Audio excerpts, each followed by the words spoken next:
O ministério da nova aliança no poder do Espírito Santo é muito mais excelente e poderoso do que o ministério da primeira aliança. Que Deus abençoe a todos os nossos amados e preciosos irmãos e irmãs, amigos, e a todos que ouvirem esta palavra, e os que não ouvirem também sejam abençoados por estas ondas que estão aí no ar, falando sobre a excelente e poderosa nova aliança, a que nos deu condição e nos dá condição, e enquanto estivermos aqui dará condição de nós vivermos uma vida para a vida eterna.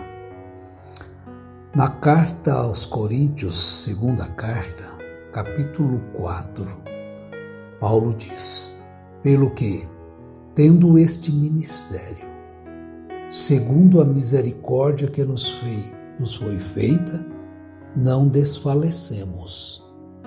Pelo contrário, rejeitamos as coisas que, por vergonhosas, se ocultam, não andando com astúcia, nem adulterando a palavra de Deus, antes nos recomendamos à consciência de todo homem na presença de Deus pela manifestação da verdade.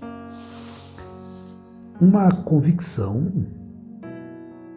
gloriosa de quem realmente sabia o que estava falando e o que estava fazendo, trazendo a todos aqueles que ouvem a palavra também uma convicção de que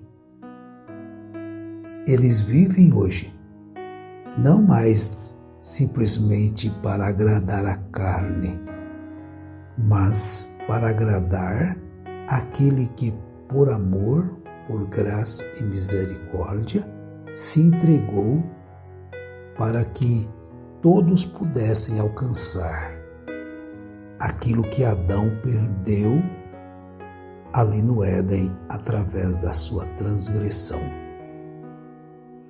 Quando ele diz que nem adulterando a palavra de Deus, é como se dissesse assim, não distorcendo, não falsificando, não acrescentando, não aumentando.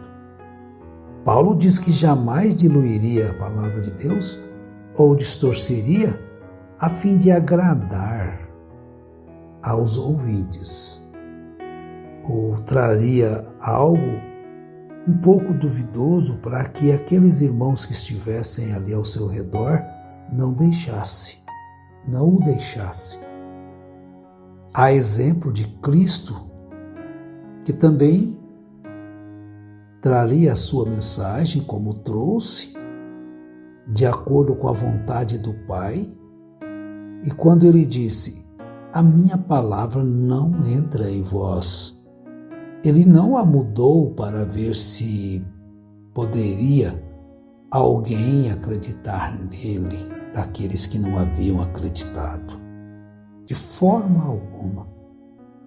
Ele tinha uma convicção: todo aquele que o Pai enviar virá a mim, e todo aquele que vier a mim, de maneira alguma o lançarei fora. Então nós temos este cuidado de tudo que falarmos ser baseado no que Jesus ensinou e os seus apóstolos. Nós observamos estas coisas, que Cristo não distorceu. Paulo também diz que não distorcia. Mas como muitos faziam, então ele se recomendava.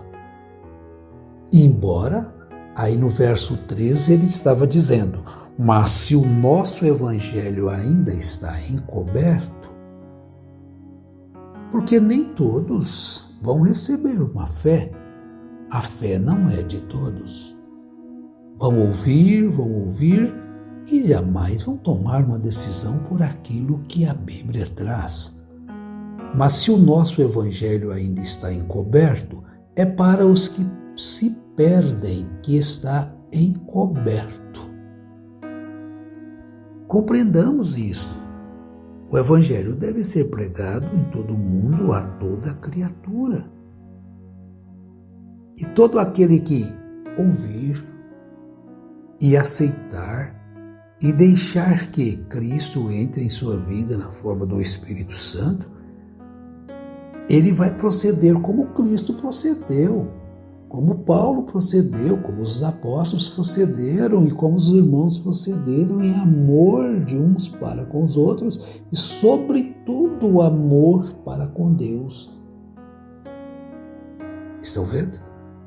Porque há uma batalha entre crer e não crer, em aceitar e não aceitar. Por isso é que mesmo Jesus, sendo a palavra que encarnou, ele caminhou, ele pautou o seu ministério de acordo com o que estava escrito a seu respeito. E ele tinha uma convicção tal que mandavam eles a observar as Escrituras, mesmo eles sendo doutores da lei. Isso é muito importante, porque às vezes você assombra com uma pessoa que cita a Bíblia de Gênesis e Apocalipse e conhece toda a lei, conhece todo o Evangelho. Então você acha que você está ali alguém que conhece a verdade. Não pode conhecer a Bíblia na letra, mas na manifestação do autor da letra, que é o Espírito, fogem deles. Aqueles homens que estavam ali discutindo com Jesus, vocês pensam que eles eram o quê? Analfabetos das Escrituras? Profundos conhecedores. Eles tinham esse dever, e aos 12 anos eles já sabiam o Pentateuco, que é a Bíblia judaica, né? Os hebreus, trazida por Moisés. Então eles eram afinados nas Escrituras, mas ali estava o cumprimento de toda a Escritura diante deles e eles querendo crucificá-la. Então Jesus dá-lhes um conselho sábio, oportuno, maravilhoso. Vá, examinem as Escrituras, porque elas mesmas testificam de mim. Então, há uma diferença entre conhecer e praticar, entre conhecer e obedecer, entre crer e obedecer. Por eles diziam que criam em Deus, que eram filhos de Abraão na carne, mas a promessa da redenção não viria através daquele ministério da primeira aliança, com sacrifícios de animais, mas o cumprimento de toda a promessa de Deus se cumpriria na vinda de um Cordeiro de Deus, um Cordeiro semelhante aos irmãos, porque convinha que em tudo ele fosse semelhante aos irmãos, para que pudesse então se compadecer dos ignorantes, dos errados, dos pobres, dos desprezados. Então Cristo teria que sofrer consigo o desprezo que você sente, a dor que você sente, a angústia que você sente. Ele sofreu também, porque ele tinha que em tudo ser semelhante aos irmãos, e ele foi. Agora, não adulterando a palavra de Deus, que Cristo veio foi cumprir a palavra de Deus. Aqueles que confiarem em Cristo, eles estão vivendo uma vida de luz. Mas tem muitos que estão cegos para o cumprimento das Escrituras. Porque o Deus deste século, que é Satanás, conforme 1 João 5,19, influencia fortemente este mundo caído e perverso, e vai continuar influenciando, e vai continuar enganando, e vai continuar dentro de um sistema evangélico. Porque nós devemos compreender, meus irmãos, que não é totalmente o mundo do crime, o mundo das drogas. Ele destrói a vida humana das pessoas. Não é totalmente o mundo dos crimes, das drogas, da prostituição, dos vícios, que escandalizam as pessoas. E quem vai esperar alguma coisa boa dali, né? Todo mundo sabe que ali está reinando as trevas. Mas aqueles que dizem que estão dentro do reino da luz estão praticando as obras das trevas. Veja como que Satanás influencia justamente aí neste ponto. Homens que deveriam ser o exemplo de pureza, de honestidade, de fidelidade, que pregam o Evangelho, conhecem a Bíblia, mas os seus atos, as suas práticas, são justamente aquilo que causa os escândalos, e o Evangelho então vai se tornando algo que não deveria ser. Por quê? O Evangelho deveria trazer salvação, mas está trazendo separação, revolta, morte, adultério, essas coisas. Então, é porque o véu ainda continua sobre eles. Agora, o Deus deste século anda influenciando fortemente este mundo caído e perverso e vai continuar influenciando. O mundo é o mundo, mas a palavra de Deus não tem comunhão com o mundo, com as suas obras, com as suas práticas de maldade, de injúrias, de mentiras, de engano, de tapiação.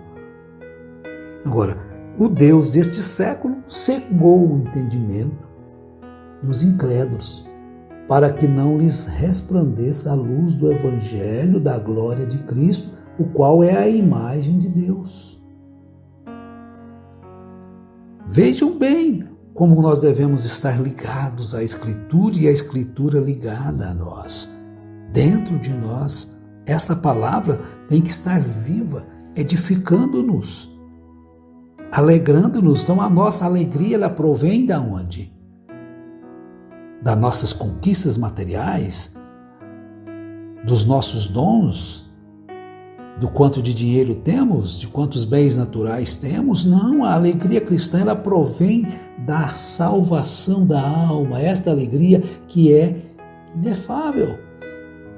Então a alegria dos salvos, ela é a fonte que corre, que Jesus disse: aquele que crê em mim, como diz as Escrituras, do seu interior fluirão rios de águas vivas. E aonde que essas águas fluem? Na tempestade, na angústia, na aflição, nos momentos de solidão. Essa água está aí jorrando. Olha para dentro de você e veja a palavra de Deus impregnada no seu ser, na sua vida, no seu caráter. Isso é a vida. Você agora enxerga isto. Você não anda mais sobre as ordens dos deuses destes séculos. Isso é algo que nós devemos compreender. Porque não nos pregamos a nós mesmos, mas a Cristo Jesus como Senhor. E a nós mesmos como vossos servos por amor de Jesus, porque Deus que disse: das trevas resplandecerá a luz, Ele mesmo resplandeceu em nosso coração para a iluminação do conhecimento da glória de Deus. Aonde?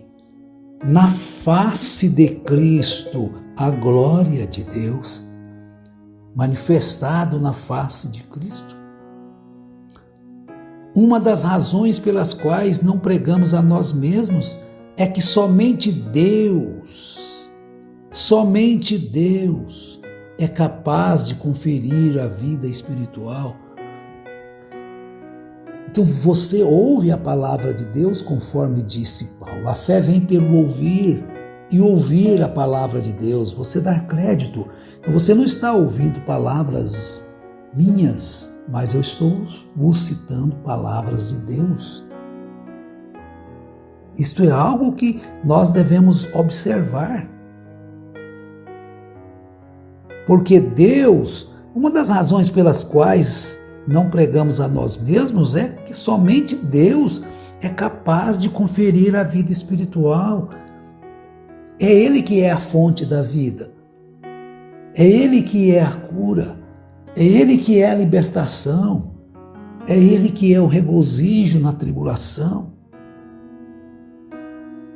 Isto é algo que nós devemos ter sempre conosco. Das trevas resplandecerá a luz.